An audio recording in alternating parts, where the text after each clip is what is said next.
Kamusta naman ka mo mga kabyanan? Sa liwat, nagpasalamat gid ako sa Ginoo sining kahiuna naman nga maka-updanay kita liwat. Kag salamat gid sa mga kauturan nga sa diin gina-share ninyo ining aton program sa inyo mga pinalangga sa kabuhi kag sa iban man no. Kay ti aton gid ini obligasyon bilang mga tumuluo nga ginsugo kita sa Ginoo nga ipahayag gid ang mayong balita sa bug-os nga kalibutan.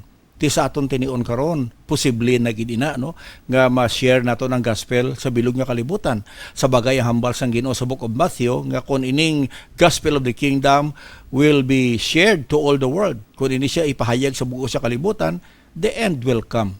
Kay ti aton natun-an man bisan sa pagsugod naton sining serye sa kay Apostol Pedro sa 2 Peter nga ang Dios siya nagapasensya gid sa mga katawhan kay hindi gid siya gusto nga mawala ang tao sa impyerno kundi nga maghinulsol kag magpalapit sa iya kag magbalik sa Ginoo. So amo na abyan ikaw nga pamati subong sining nga tinion sa aton diri parumdumon nimo nga ining aton program hindi lang ni isa nga bagay nga ginagamit ta sining nila agud sa pagpamahog sa mga katawhan. Hindi mo na iyang aton yang katuyuan siniabyan.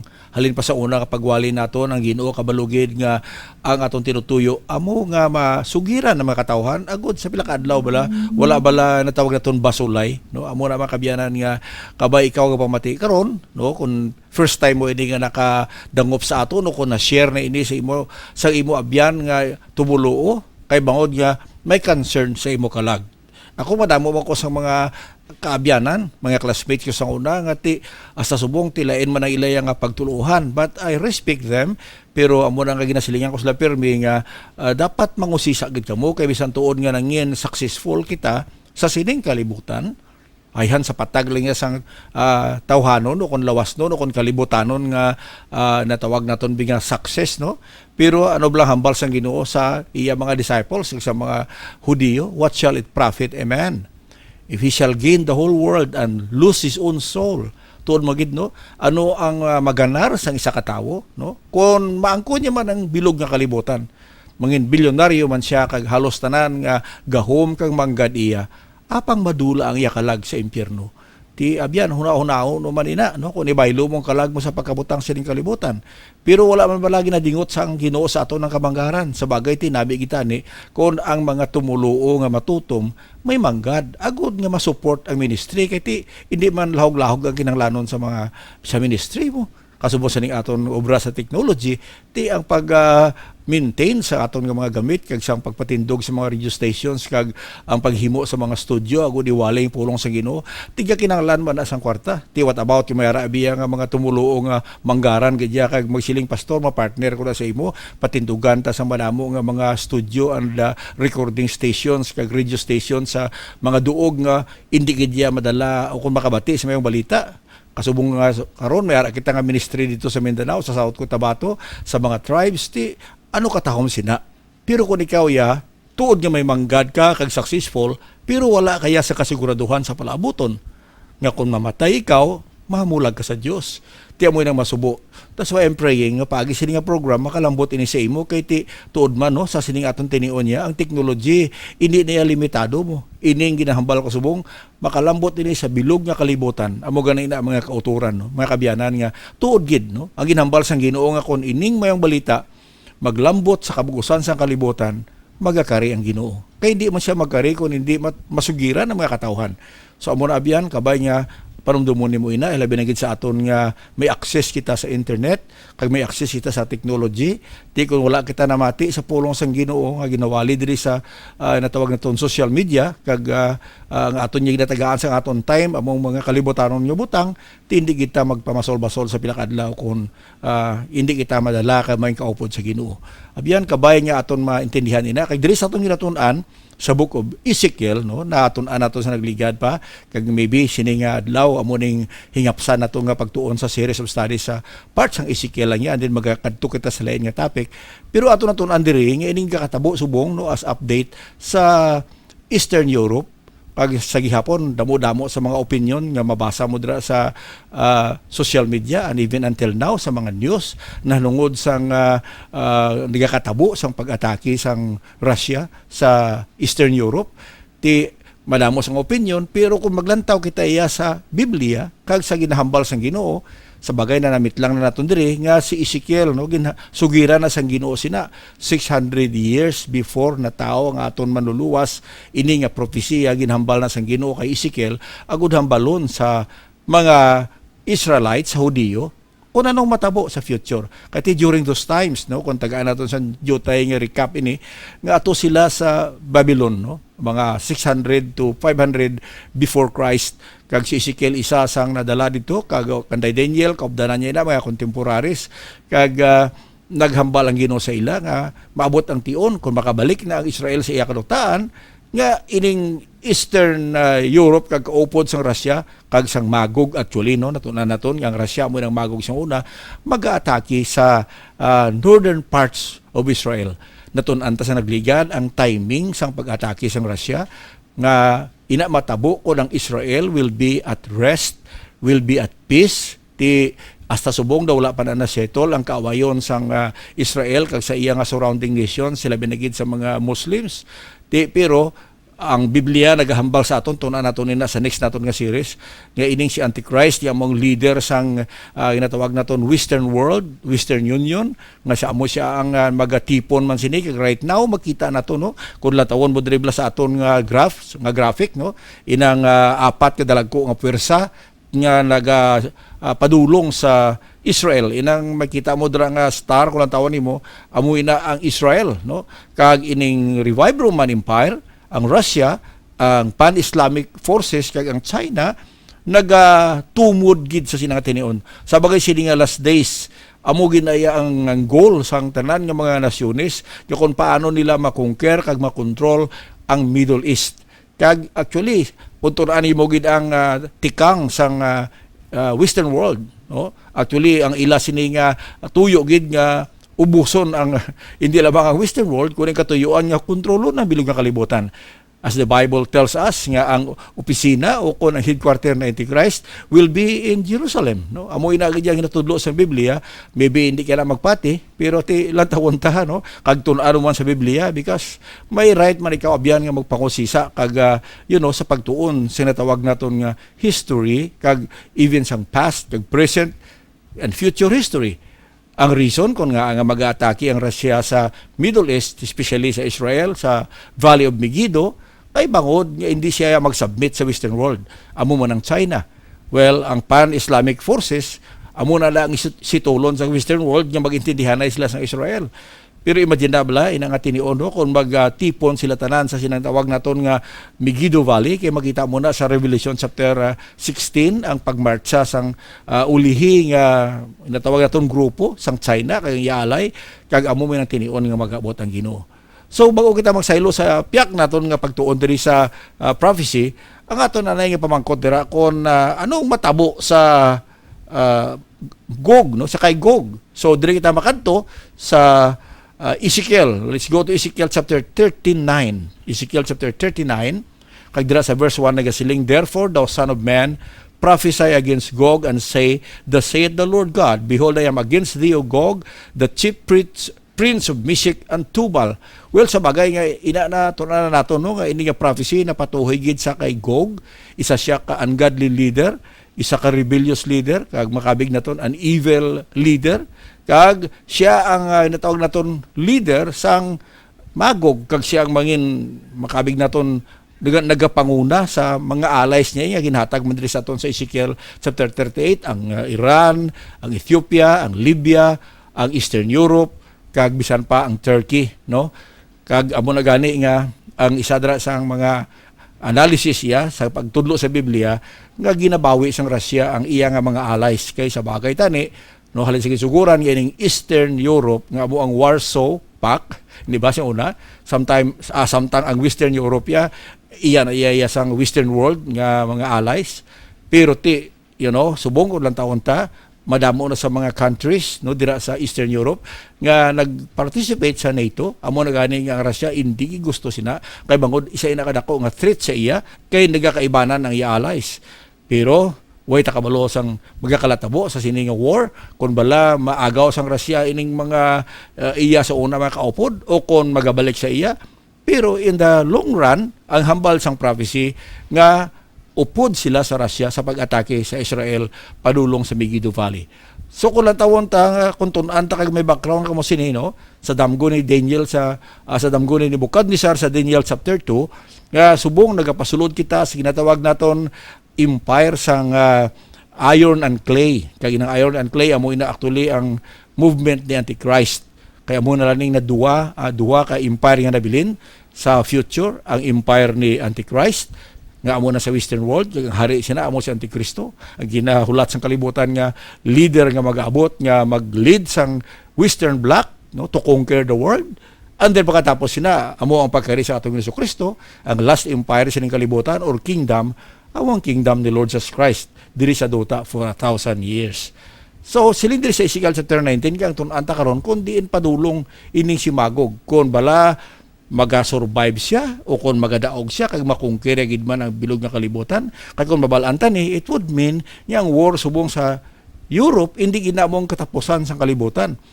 Even do madamo sa nagasilinga amo na naihan ang Third World War parang dumo naton nga hindi matabo ang Third World War according ya sa pulong sa Ginoo kung hindi maghari si Antichrist.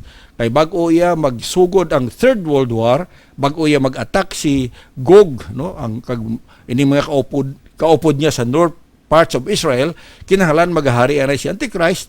Sulbo niya natawag naton nga ginamo sa tunga sang Israel kag sang Palestine kag sang Muslim nation kag ang Israel naton antas ang nagligad nga pangwaon niya iya nga mga walls no, pangwaon ng mga walls and after sina when the time comes nga ara sila at peace. Sa bagay ginhambal maganina ni Apostol Pablo sa mga taga Thessalonica nga when they say peace and safety, sudden destruction will come. Di kay kung si Antichrist na nag-rule sa sining kalibutan, ang headquarter niya sa Jerusalem, amoy ng time nga maga-atake ang Russia. And then, amoy nang maga-ignite sang Third World War, kag amo man na pag-mobilize sang Eastern Group nga pangunahan sang China, kag dira sa Valley of Megiddo, magasugatay sila, and then the Lord will return.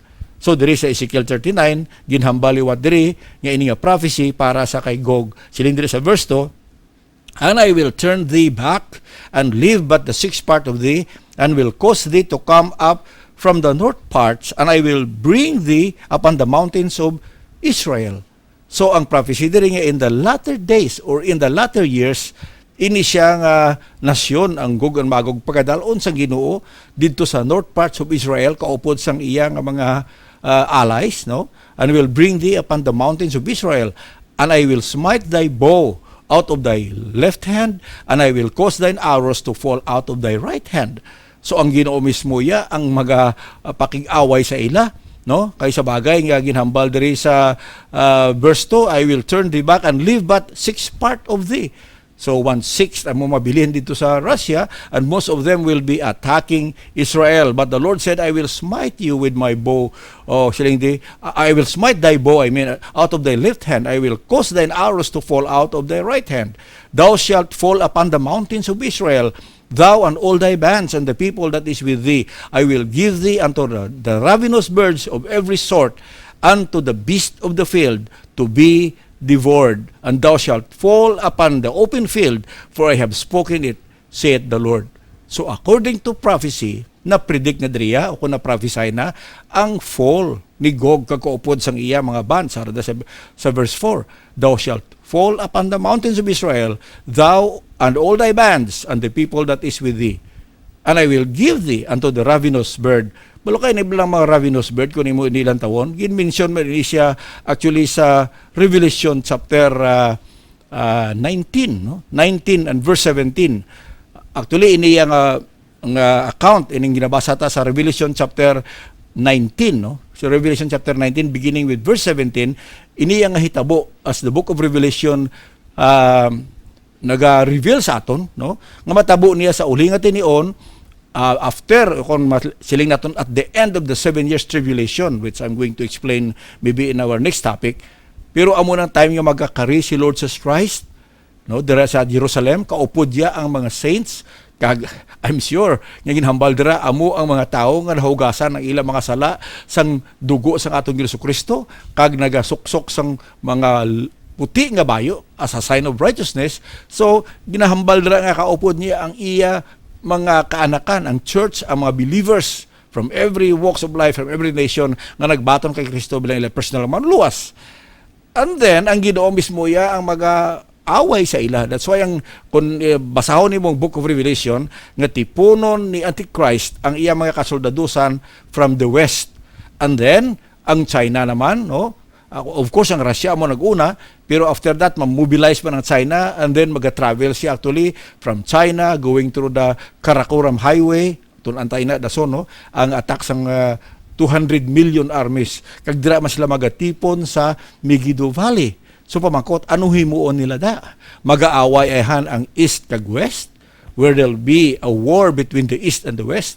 Actually, sa Revelation chapter 19, no, sa ining gina-flash ko sa inyo nga verse, mabasa mo da, nga ang pwersa ni Antichrist actually, no, natipuno niya ining mga katawhan, hindi agud mag-ilinaway dira sa Megiddo Valley, kundi nga gusto ni Antichrist nga isugata niya sa aton Ginoo nga magakari. He will make war with that one that sits on the white horse. So ang tuyo yan ni Satanas nga magkontra sa Ginoo. Amo na iya nga natawag naton nga last battle, no, nga gusto niya nga mag-away sa Ginoo, but yet the Lord will actually proclaim, his power kag siyang mag-atake, kag siya yang mag-ubos sinitanan. Sa bagay ti mabasa naman adi gani. Okay, hambal dira sa verse 15, out of his mouth goeth a sharp sword, that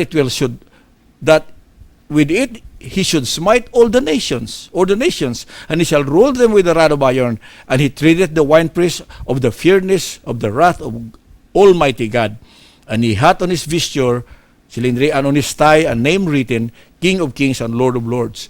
Kaya pagkatapos atong inambal ko kay na sa Book of Ezekiel, nga ang mga ravenous bird of any sort magakaon sining magakalamatay nga mga tao dira sa Megiddo Valley. Ginhambal na di. And I saw an angel standing in the sun, and he cried with a loud voice, saying to all the fowls that fly in the midst of the heaven, come and gather yourselves together unto the supper of the great God, that ye may eat the flesh of kings, and the flesh of captains, and the flesh of mighty men, the flesh of horses, and of them that sit on them, and the flesh of all men, both free and bond, both small and great. So, silindra na iso the beast of the kings of the earth and their armies gathered together to make war against him that sat on the horse and against his army. So, hamak mo naman kabyanan, no? Ang katapusan bala sining mga kasoldadosan nga magakontra sa Ginoo kung imo gid nga lantawon, no? Actually, ang ilatupa, no, kasubong diri sa nabasa naton sa Ezekiel chapter 39 verse 17, kaya ginbasa man naton sa chapter 19 man sa Book of Revelation verse 17 man, makita ta diri nga ang Ginoo may ginapreparar nga mga kapispisan, no? Balikon tabla diri sa Ezekiel 39:17. Ano hambal dira? And thou, son of man, thus saith the Lord God, speak unto every feathered fowl, unto every beast of the field, assemble yourselves and come together, or come, gather yourselves on every side to my sacrifice that I do sacrifice for you, even a great sacrifice upon the mountains of Israel, that ye may eat flesh and drink blood. So hindi bala ko ni kumparar mo ng duwa, Ezekiel 39 verse 17, kaya ang Revelation chapter 19 verse 17 man, nagambal ina sang mga kapispisan, no, nga magakadto dira sa Megiddo Valley, kag sa diin kauno nila ang mga remains o kung naman nga kalamatay nga mga katawhan dira. So if you imagine that, sa bagay, ginhambal gid diri sa aton ang resulta, no, sang matabo actually dira sa mga Russians o kon sa mga kaupdanan nila.